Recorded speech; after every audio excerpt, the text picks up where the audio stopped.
Alguno falta por venir, pero bueno, empezamos ya, ¿vale? Bueno, ya veo que nos conocemos todos. Mi nombre es Eduardo, ya sabéis que pertenecemos al grupo de voluntarios del barroco de Villafranca y somos expertos y hemos estudiado historia del arte, ni lo pretendemos, ¿vale? Simplemente lo que queremos es un poquito, pues eso, divulgar el arte que tenemos en Villafranca y hablar un poquito del barroco. Hasta ahora las visitas que hacíamos por el día eran unas visitas explicando un poco en cada fachada, explicar un poco en cada fachada cuáles eran los conceptos que el barroco había puesto en cada una de ellas. Sin embargo, en esta visita lo que vamos a hacer es contextualizar un poquito el entorno, o sea, el entorno, el momento en el que se produjo. Al final, estudiar, o sea, hablar de cualquier movimiento artístico a lo largo de la historia y en cualquier lugar del mundo es hablar del propio movimiento, pero sobre todo es hablar del contexto este del que os hablo. Política, religión, sociedad y economía. Al final la sociedad va a ser la que le dé forma a cada uno de las corrientes artísticas y la que lo construya y la que lo transforme. Mira, al final miramos un poco el ayuntamiento de Villafranca y al final barroco, es el Villafranca, que es totalmente barroca, sí que guarda algunos conceptos como es la simetría o el centralismo, pero vemos que no tiene ninguna curva. Entonces la primera pregunta que nos surge ¿es Villafranca barroca? Bueno, pues lo decimos antes de explicar el propio concepto. Lo que hacemos es explicar un poquito cuál es la sociedad, el contexto social y económico del momento. Entonces el barroco va a ser un periodo artístico que se va a desarrollar entre mitades del siglo XVI y finales del siglo XVIII. Pero nosotros nos vamos a ir un poquito más atrás y nos vamos a colocar en la época medieval, simplemente para dar unas pinceladas y ver cómo era la sociedad de la época medieval. En la época medieval, la forma de vida y de organización era el vasallaje. Es decir, nos vamos a remontar hasta el imperio carolingio, el imperio de Carlomagno, un imperio tan grande que era imposible dominar todas sus fronteras. Así pues, se decidió dividirlo en diferentes zonas. Estas zonas, el rey se las pedía a un señor. Ya era un servicio de vasallaje. A cambio de que este señor diera protección a estas tierras, para que no vinieran a invadirlas. Otro contrato de vasallaje era el que tenía este señor con los caballeros. Los caballeros eran los que defendían el territorio. Tenemos que tener en cuenta que hasta este momento el concepto de ejército, tal y como lo conocemos hasta ahora, no existía. Simplemente estos caballeros se dedicaban por este contrato de vasallaje al rey, o sea, al señor, y el señor al rey. Y otro contrato de vasallaje era el que tenían los campesinos con el agricultor. Los campesinos cultivaban la tierra, al señor le daban una parte de los beneficios y a cambio estas tierras eran protegidas por los caballeros y por el señor. Vemos en este círculo cerrado que aquí el individuo tenía muy poca importancia, es decir, cada uno de los estamentos es necesario para el otro, ninguno tiene autonomía. Aquí unos son dependientes de los otros, una sociedad de una total dependencia. Seguimos unos años adelante y nos vamos a colocar en la última mitad del siglo XV. Aquí hubo tres acontecimientos que marcarán sin duda el signo de la historia. Hasta este momento hemos oído que los reyes católicos fueron los que pasaron de la Edad Media a la Edad Moderna. Sin embargo, estos tres hechos de los que vamos a hablar ahora van a ser realmente el verdadero revulsivo que remueva los cimientos de esta mitad del siglo XV, como hemos dicho. ¿Qué van a ser? Por un lado, la caída del Imperio Romano de Occidente. Por otro lado, el invento de la imprenta. Y tercero, y no menos importante, el descubrimiento de América. Corría el año 1453, cuando el Imperio Romano de Occidente cayó en manos del Imperio Islámico, de manos de Mehmed II Constantinopla, creada por el emperador Constantino, pasará a manos de los islámicos, pasará a ser un reino islamista. Como decimos, Constantinopla pasará a llamarse Estambul, es la Estambul que nosotros conocemos ahora. Y si bien este hecho podría significar simplemente el paso de titularidad de unos reyes a otros, o de un imperio a otro, o simplemente también el cambio de religión de unas tierras, este cambio va a suponer algo que va a ir mucho más allá. ¿Por qué? Porque hasta este momento, el Estambul, para tenerlo más claro, el Estambul que nosotros conocemos era la joya de la corona en la ruta de las especias, de Europa con Asia, o sea, con Asia, con la India. Como decimos, a partir de este momento, Estambul cae en manos de los árabes, que no deja de ser un imperio hostil a los intereses de la Europa que hoy conocemos. Así pues, a partir de este momento, y este hecho traerá dos sucesos principales. El primero, los europeos no cesarán en sus intentos por conseguir nuevas rutas para seguir comercializando las especias. Las especias que hoy en día, que nos parece que es un artículo, en aquel momento era no un alimento, sino que era un elemento diferenciador entre las clases más pudientes y las que no. Y el otro suceso, mira que bien viene, lleva del libro. La chuleta. Ah, sí. El otro suceso es que una vez que este territorio ha sido invadido, deja de ser cristiano y pasa a ser, como hemos dicho, musulmán. Con lo cual habrá un éxodo de los intelectuales que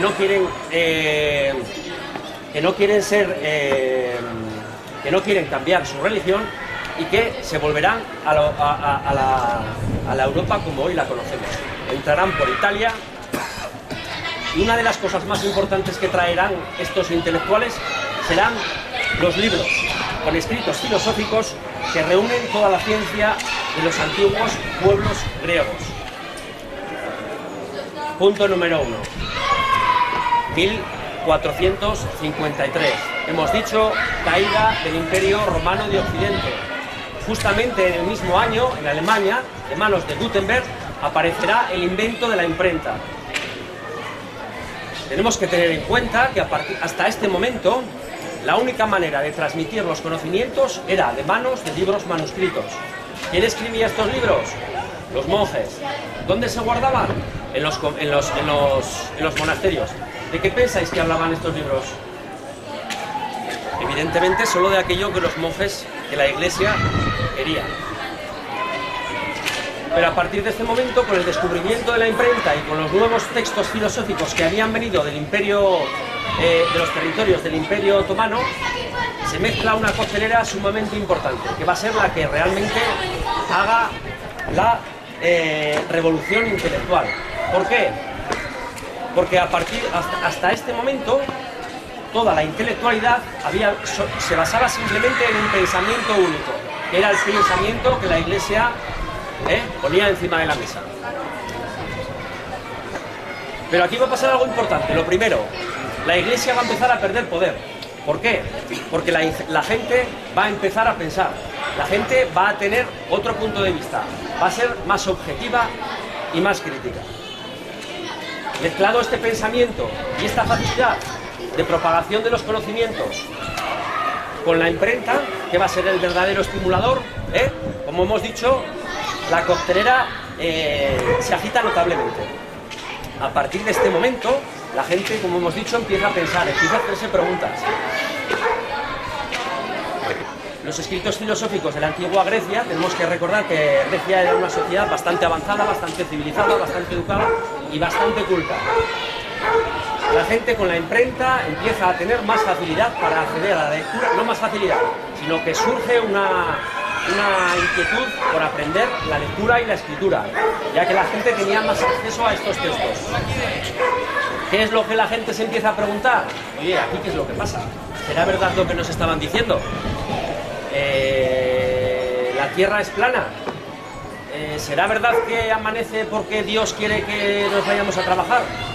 ¿Será verdad que se hace de noche porque Dios quiere que nos acostemos?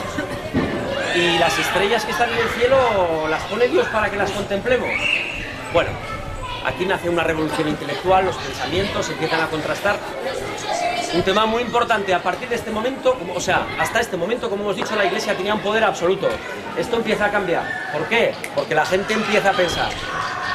A lo largo de la historia del ser humano, cuando uno pierde poder, ¿quién lo coge?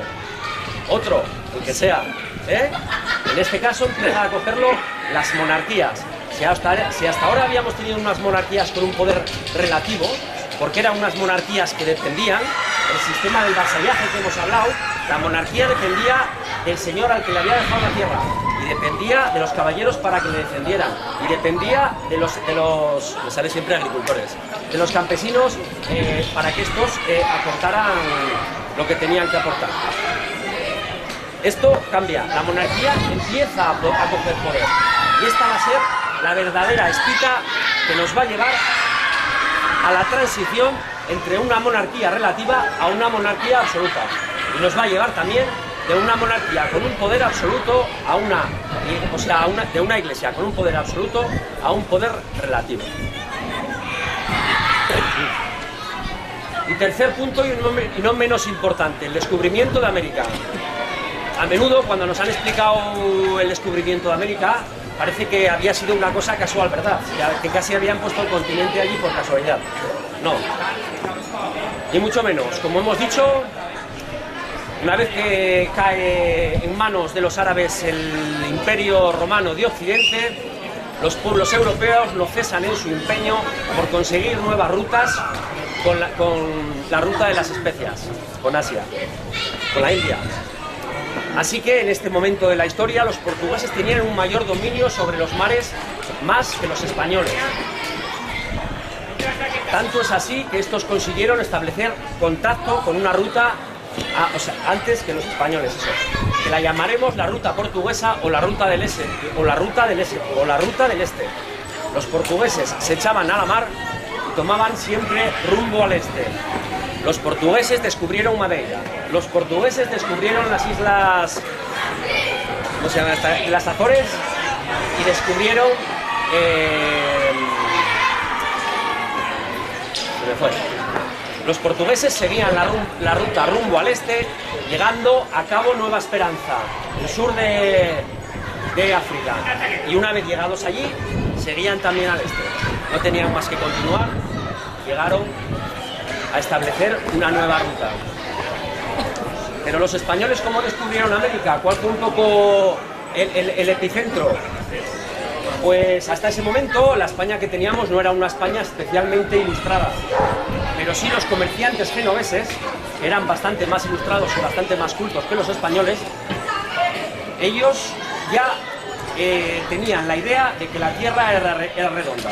Así que cuando Cristóbal Colón presentó su proyecto para ir a establecer una nueva ruta de las especias, en este caso por el oeste, no iba muy perdido, ¿vale?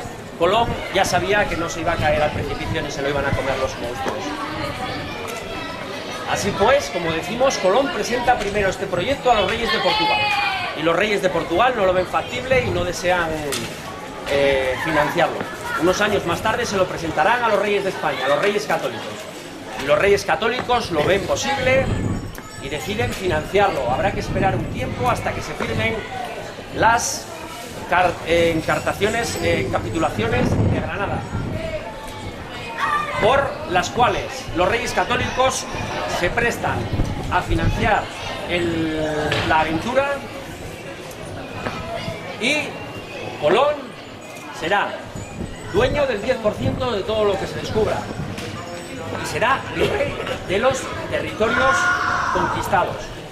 Así pues, el 3 de agosto de 1492 emprende el viaje desde Andalucía con 3 calaveras y 90 hombres andaluces.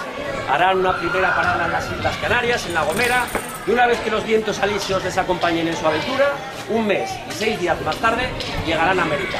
Descubrirán ¿cómo se llama la isla? San Salvador, efectivamente. Muy bien. Cristóbal Colón hará 3 viajes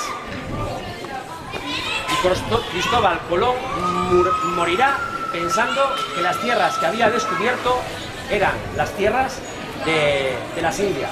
Por eso el concepto de los indios americanos, que muchas veces nos parece que viene de las Indias, o sea, de las flechas, no, viene de aquí, viene de que Colón murió pensando que había descubierto las Indias. Entonces se les empezó a llamar los indios, en los escritos quedaron los indios, y luego los verdaderos aborígenes, que eran los indios americanos, el nombre vino por ahí. Mira, estos tres hechos que en principio no tendrían mucha conexión entre ellos, ya veis que unidos 2 a 2 tienen una conexión tremenda. Los textos filosóficos traídos de lo que ahora ya sería el Imperio Otomano, de la antigua Constantinopla, mezclados con la imprenta, forman una coctelera.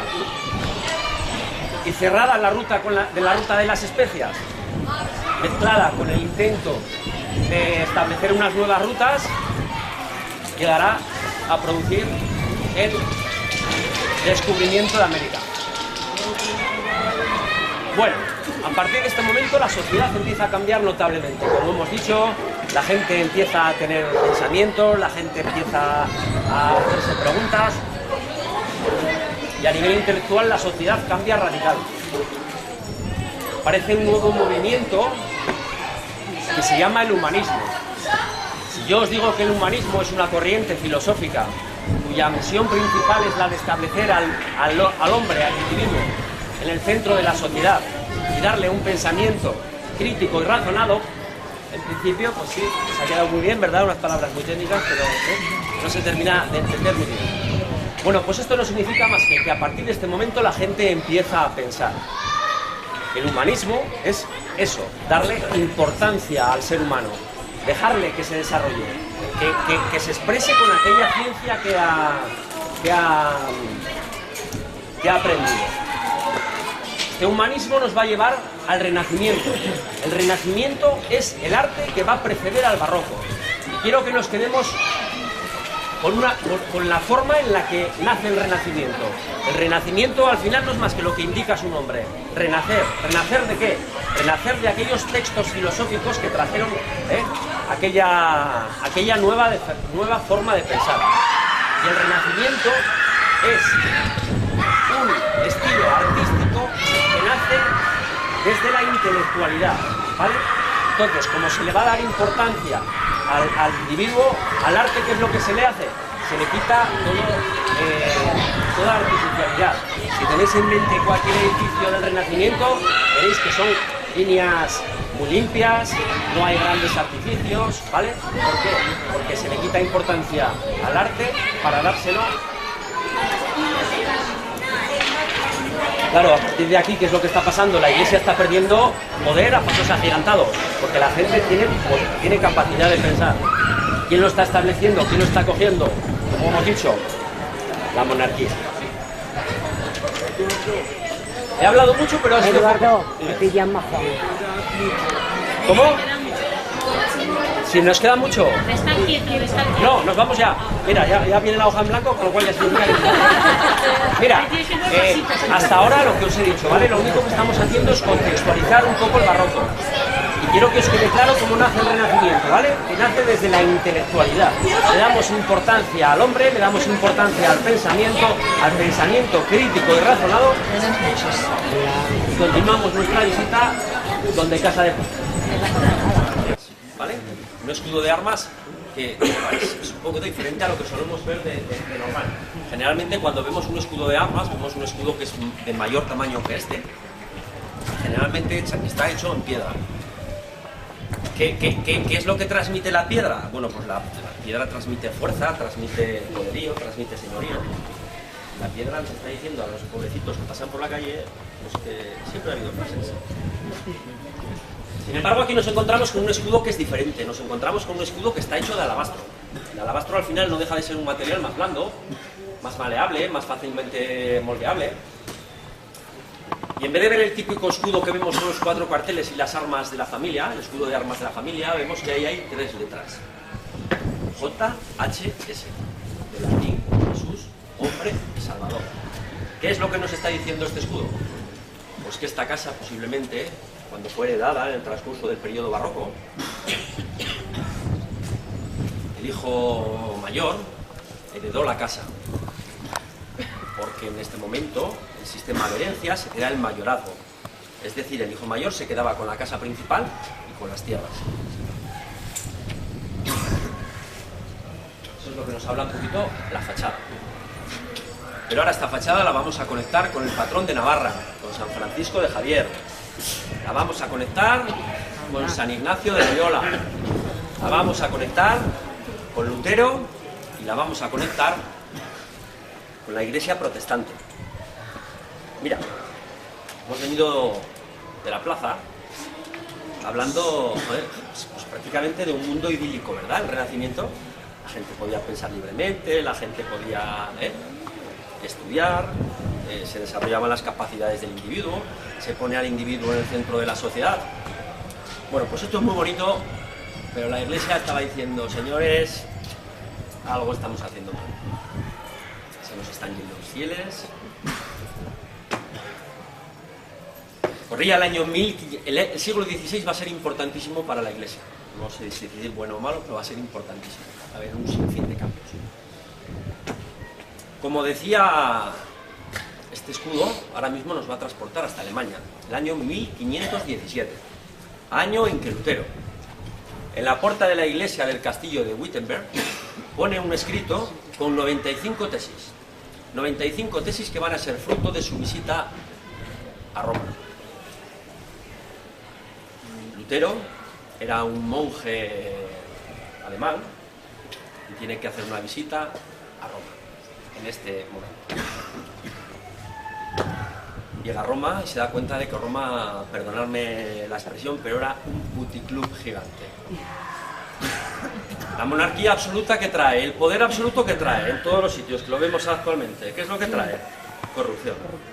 Pues allí exactamente lo mismo. Lutero ve un rey, o sea, Lutero ve un papa que tiene amantes, un papa que tiene hijos bastardos, ve un abuso del poder, ve una vida disipada y ve que los conceptos transmitidos por los evangelios no estaban llevándose a cabo. Así pues, una vez que emprende el viaje de vuelta y llega a Alemania, decide colocar estas 95 tesis. Las defendió hasta el final, prácticamente llegó a ser condenado, sin llegar a morir por ello, pero defendió, fue llamado a declarar delante del Papa. El Papa le prometió que le daría permiso para volver a casa, pero quería que le explicara estas 95 tesis. Así pues, Lutero se dirigió de nuevo delante del Papa y le explicó estas 95 tesis. Y las defendió desde la última hasta la primera. El Papa evidentemente no estaba de acuerdo y Lutero vuelve, o sea, emprende viaje de vuelta a Alemania. Empiezan a pasar cosas en la Iglesia. Lutero, una vez que vuelve a Alemania, la Iglesia en aquellas tierras, en el norte de Europa, sigue en sus tesis y lo apoyan. ¿Por qué? Porque allí la Iglesia era mucho más ordenada y sobre todo porque estaban cansados de pagar tantos impuestos a la Iglesia de Roma.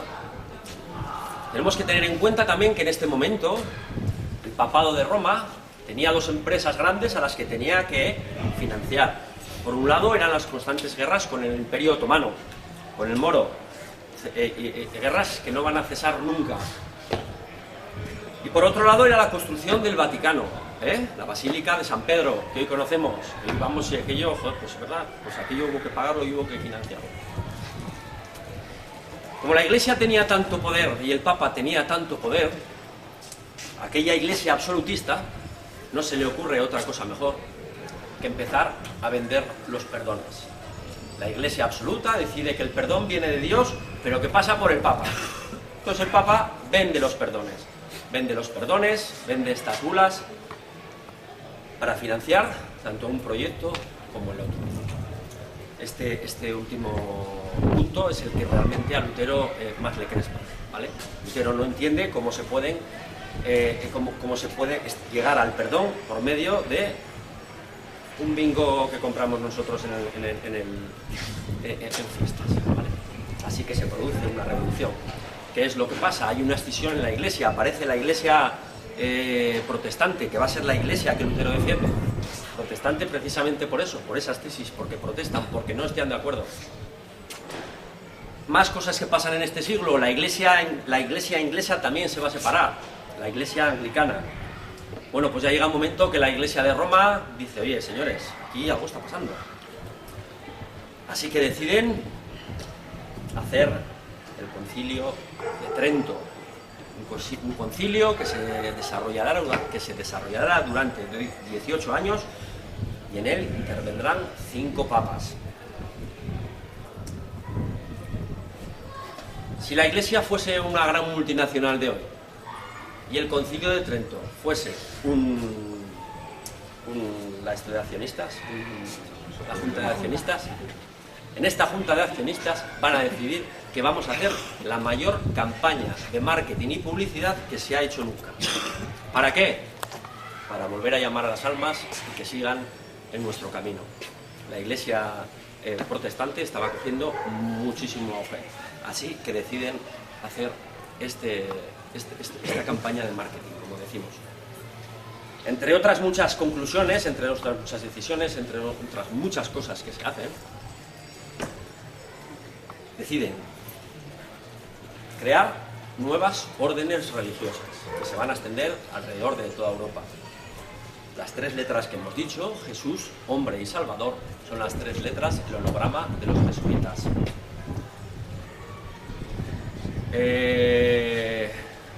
San Francisco de Javier será uno de los protagonistas que creará a los jesuitas junto con San Ignacio de Loyola. Ya sabéis que en un principio fueron a Roma y después acabaron haciendo su misión en tierras lejanas. Otro de las decisiones que tomaron fue la Inquisición. Poquito hace falta que os hable de ella, ¿verdad? Y tercero, lo que a nosotros nos ha traído hasta aquí, deciden crear un arte, una nueva corriente artística, a través de la cual se obtenga la espiritualidad, a través de la cual podamos llegar a la salvación de las almas, a través de la cual podamos llegar a conseguir el acceso al cielo. ¿Cuál va a ser esta nueva corriente artística? El barroco. Fijaros qué forma tan diferente de empezar. Hemos dicho que el Renacimiento nació de la intelectualidad. Un estilo tranquilo, un estilo sin grandes artificios. Sin embargo, el barroco va a ser completamente diferente. El barroco va a ser un arte tenebroso. El barroco va a ser un arte de luces y sombras, de entrantes y salientes. Quiero que hagáis ahora mismo un ejercicio. Nos vamos a ir todos con la mente, evidentemente. Nos vamos a ir a la iglesia y nos vamos a sentar allí en los bancos. No vamos a encender las luces eléctricas, sino que vamos a poner velas y antorchas. Y nos vamos a imaginar el retablo de Villafranca con ese tintineo de las luces. Ya veis cómo está Santa Eufemia ahí, con los leones y tal. ¿Cómo es este arte nuevo? Este arte nuevo es un arte asimétrico. Desaparece el dibujo y entra el color. Entrantes, salientes, luces, sombras. Que aquel campesino que estaba allí sentado viendo el retablo realmente pudiera conectar con esa parte espiritual, ¿vale? Que decidiera de nuevo volver a la iglesia, que no es otra cosa que lo que el barroco quería. Aquellas almas que habían perdido, aquellos protestantes volvieran, simplemente que volvieran las almas. No simplemente aquellos protestantes, porque también, claro, en España había un contexto donde la gente con el Renacimiento había decidido pensar de otra manera. Bueno, pues el barroco no es otra cosa que eso, establecer una conexión con lo espiritual desde el arte.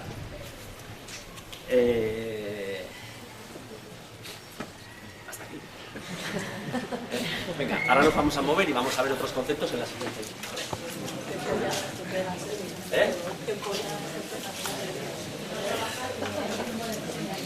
Pues si miras lo que me pasó, que terminaron las fiestas y estos años, no sé por qué tenía la...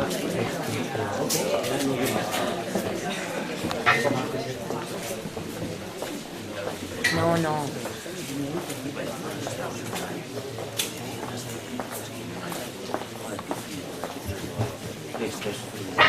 Vamos a ver.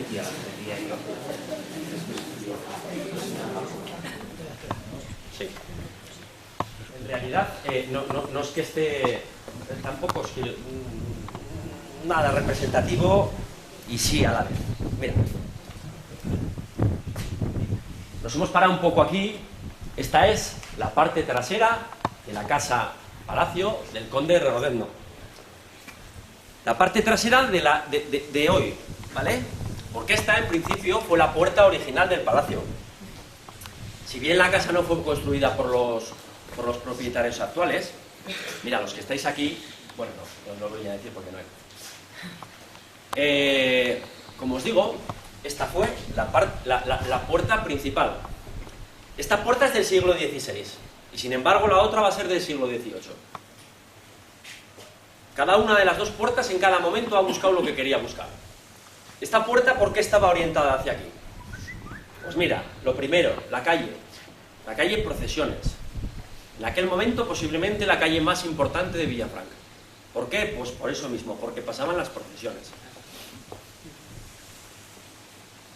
Segundo, estamos cerca de la iglesia. Aunque estaba habiendo un traslado del poder de la iglesia a la monarquía y de la monarquía a la iglesia, estar cerca de la iglesia siempre era prestigioso, siempre daba poder, siempre facilitaba a la relación, tanto a la relación humana como a la divina. ¿Quién nos dice que por no ser vecinos el día de mañana no nos van a hacer un favor, verdad? Pues siempre podía pasar. Y luego, y no menos importante, tenemos que tener presente que en este momento el pueblo estaba allí, ¿vale? La plaza y todo aquello será un concepto barroco que aparecerá más tarde, ¿vale? El pueblo estaba aquí, la importancia estaba aquí. Vemos, como hemos dicho, la puerta original y vemos las piedras también como tienen el cerraje para los carros, para las carretillas, para los carruajes. Como hemos dicho, aquí está el casco, bueno, lo que era el pueblo. Luego otra curiosidad es la calle Muro. Todos los pueblos donde veáis que hay una calle Muro, era una calle que era eso, precisamente un muro, era una defensa, estaba defendiendo algo.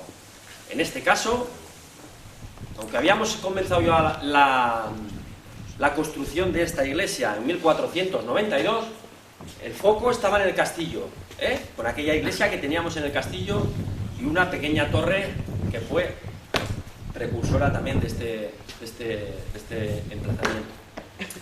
Y la verdad es que de este sitio tampoco os quiero explicar mucho más, ¿vale? Simplemente que veáis cómo la casa, cuando vayamos al otro lado, va a sufrir una transformación, cómo nos vamos a poner en el barroco 100%, y cómo hemos ido entendiendo esta contextualidad del barroco, ¿vale? Cómo hemos venido del Renacimiento, como aquel pensamiento crítico, de nuevo la Iglesia lo quiere eliminar, y vamos a ver ahora sí el motivo, el punto de inflexión donde las monarquías empiezan a ser monarquías absolutas, la Iglesia sigue perdiendo poder, y vamos a ver el cambio social que se produce en España. Pero esto ya lo vamos a ver en la parte de adelante, ¿vale? El contexto barroco y de los cambios que se produjeron. Quiero hablaros de dos mensajes que nos está mandando la fachada. Mirad, lo primero, el ladrillo. Posiblemente habréis oído que el barroco fue el primer movimiento artístico que fue universal. ¿Por qué? Porque una vez que se desarrolló estaban abiertas las rutas ya del este y las rutas del oeste. Así que el barroco viajó prácticamente a todas partes. ¿Cómo se construyó? Pues evidentemente se construyó en cada lugar con los materiales que tenían. En La Rioja, en Navarra, en la Ribera, lo vamos a ver que se construye todo con ladrillo. ¿Por qué? Pues porque hasta este momento no vemos la piedra. Traer la piedra de Villafranca en aquel momento era infinitamente caro. Así que construimos con el ladrillo. Bueno, y ahora sí, nos colocamos en el propio concepto del barroco. Llega el siglo XVIII. Como vemos, se le ha dado la vuelta al palacio. Ya no queremos estar mirando las calles estrechas, ya no queremos estar mirando el casco viejo, ahora queremos estar mirando hacia el pueblo. Queremos estar mirando, un poquito entre eso, al futuro. Rondará el año 1700 cuando el último rey de los Borbones, no, los Austrias gobiernen en España. El hechizado será el último rey. Tras innumerables luchas por poner un rey en España, al final los franceses se llevan a la tolava y nos traen el primer Borbón. El primer Borbón vino con muchas usos y costumbres francesas. Una de ellas, el urbanismo. El urbanismo. A partir de este momento, las ciudades se van a construir con un cierto orden. Fijaros de dónde venimos, fijaros hacia dónde vamos. Calles paralelas. Ahora ya sí que estamos en pleno barroco. Ahora ya sí que estamos en las monarquías absolutas. ¿Cuál es la principal característica que nos trae este urbanismo? Pues precisamente lo que estamos viendo, las plazas. La plaza, un concepto netamente barroco. ¿Por qué? Porque a partir de este momento, el verdadero poder está en el palacio. El rey vive en el palacio. ¿Qué es lo que hay que hacer delante del palacio? La plaza. ¿Para qué? Pues para que se vea, para que establezcamos una diferencia, para que cuando la gente pase, pues pueda admirar y en definitiva pueda sacar conclusiones de quién es uno y quién es otro. Como decimos, a partir de este momento, el palacio adquiere toda importancia, toda la vida va a girar alrededor del palacio. En este caso, hemos visto cómo se le ha dado la vuelta. Se crea la fachada con un centralismo y una simetría perfecta y en el centro se le da la vuelta a la casa. Se crea una escalera de base cuadrada alrededor de la cual se va a distribuir toda la vida social. Van a aparecer nuevos conceptos. Conceptos que muchos de ellos han llegado hasta nuestros días. Hasta este momento estaban las alcobas y se comía en un cuartito que había cerca de las alcobas.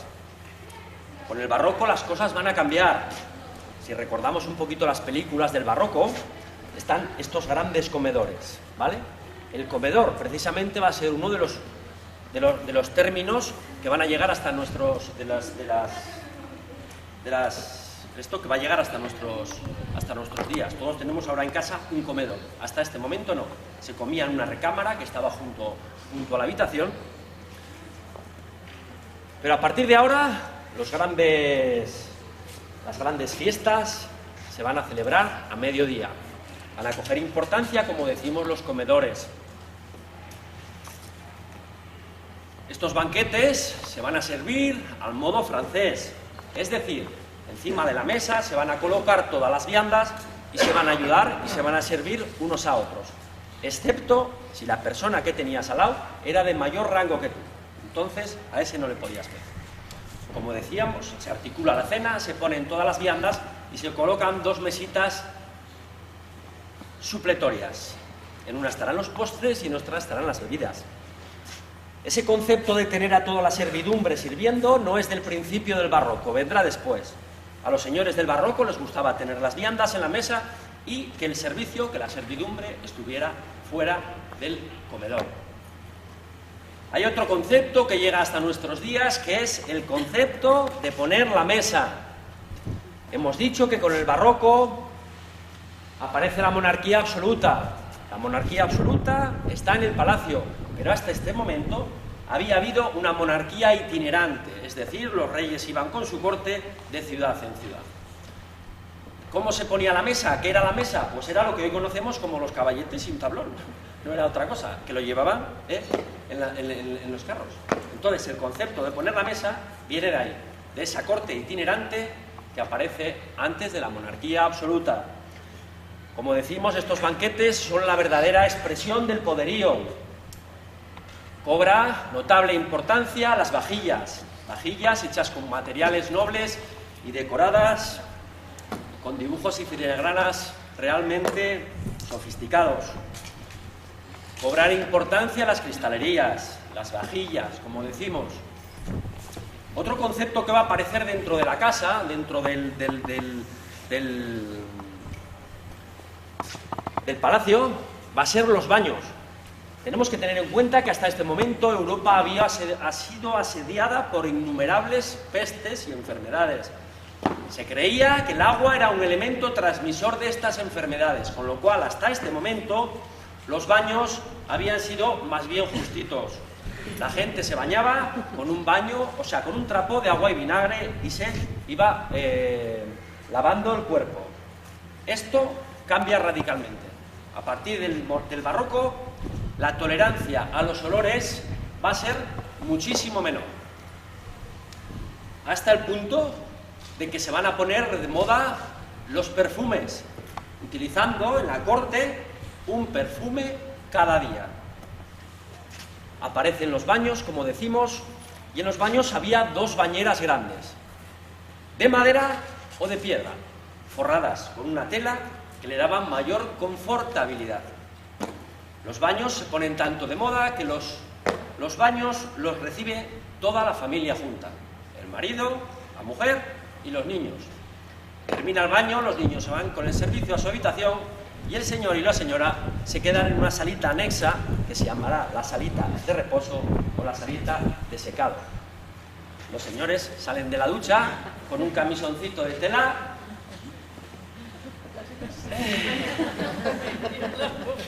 Bueno, pues la Iglesia decide suprimir estos baños porque aquello era pecado.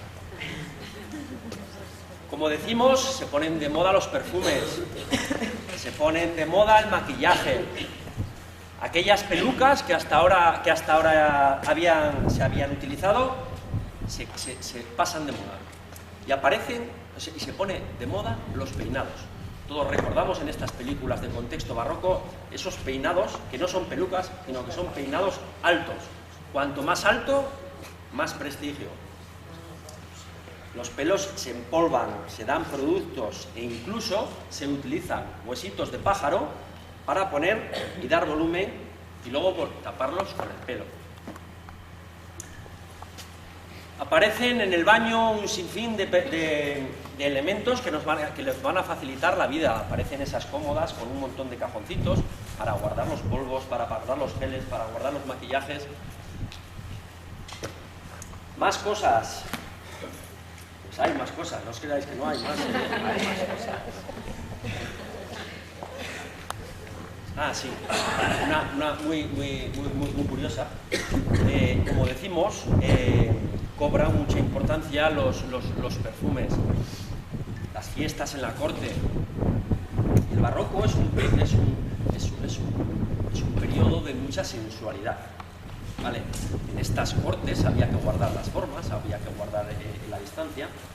Entonces, tanto los hombres como las mujeres tenían un lenguaje no subliminal, porque claro, si lo conocemos nosotros no podía ser tan subliminal, que era a base de los pañuelos y los abanicos. El hombre depende de cómo se ponía el pañuelo, si se lo ponía de qué colores, con la punta para abajo, con la punta para arriba, si era doble, si tenía un pespunte, si estaba bordado, un lenguaje con un sinfín de mensajes. Y luego el abanico en las mujeres. El lenguaje del abanico es notable.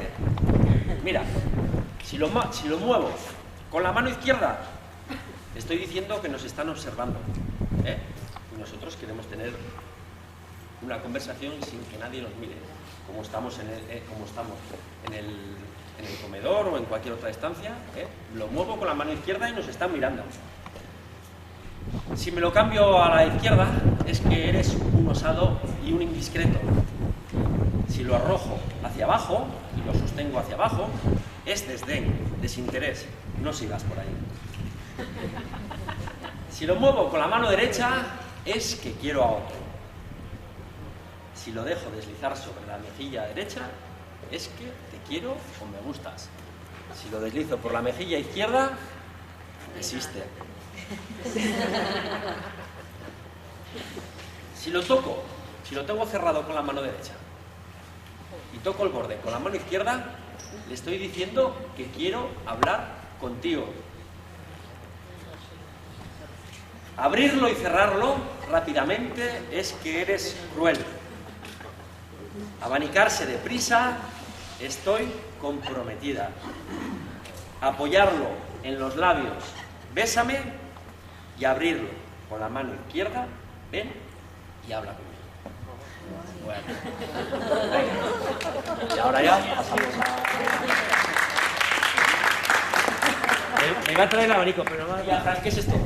Os pregunto, ¿cuántos de vosotros habíais dedicado más de 5 segundos a mirar esta perspectiva?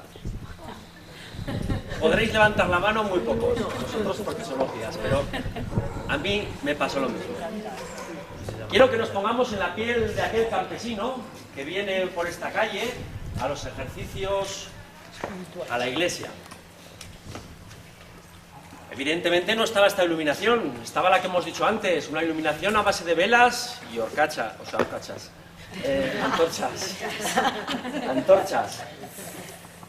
El tintineo de las luces es el que crea el movimiento. Hemos dicho que el barroco es curvas, y en realidad aquí vemos pocas curvas.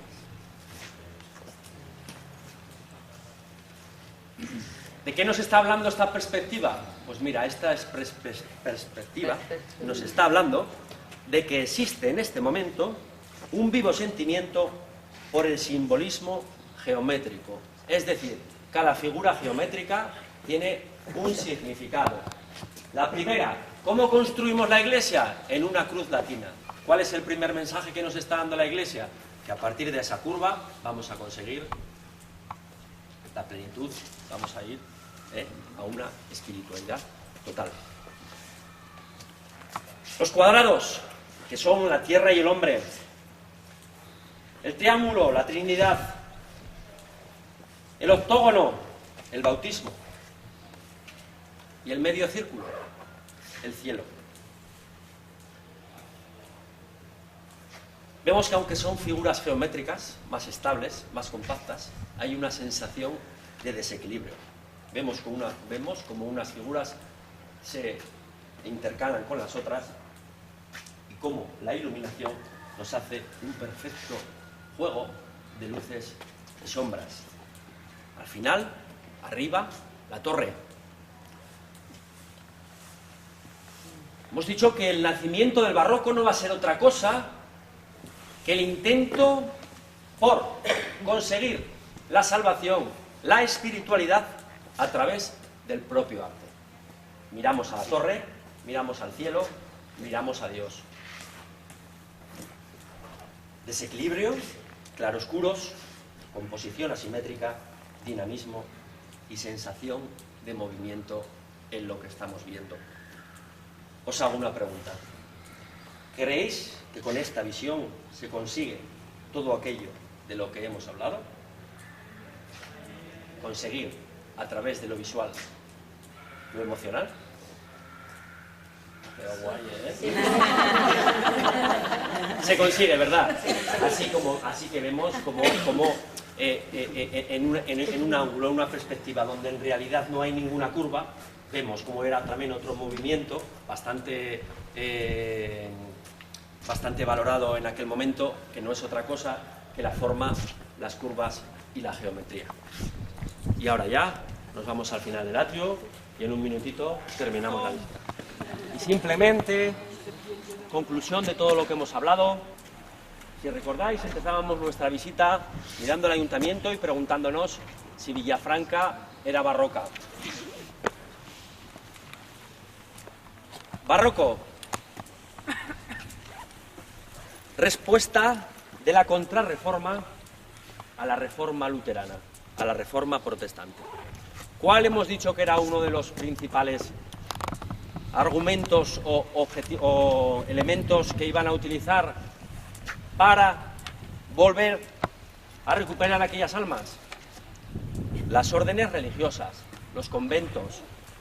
¿Tenemos convento en Villafranca? Sí. Después hemos dicho Monarquía absoluta.